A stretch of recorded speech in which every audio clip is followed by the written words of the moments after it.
it's raining, the opossum came and get food.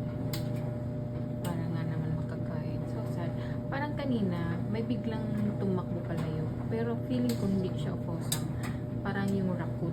Yung raccoon yun. Kasi nakikita ko medyo fat siya. Tapos yung balahibo niya medyo makapal. Ito naman yung opossum. Lagi ito siya nandito. Medyo may edad na nga ito eh. Basta siya. May kailangan niya na kumain ng food. Kaya siya pumunta. Yung food actually, sa gilid ko din lagay. Para hindi siya mabasa ng ulan. Hindi siya maging smooth. Parang ano ba? Ano ba sa Tagalog yun? Yung lusay. Ay, hindi. Parang yung malambot yun. Para hindi siya mabasa ng ulan. So, kaya nilapit ko dito sa may pintuan namin yung pagkain. Or yung food na nilagay namin. Gusto kasi ng asawa ko yan sila. Mga friends. Mga beautiful friends daw namin yan sa backyard.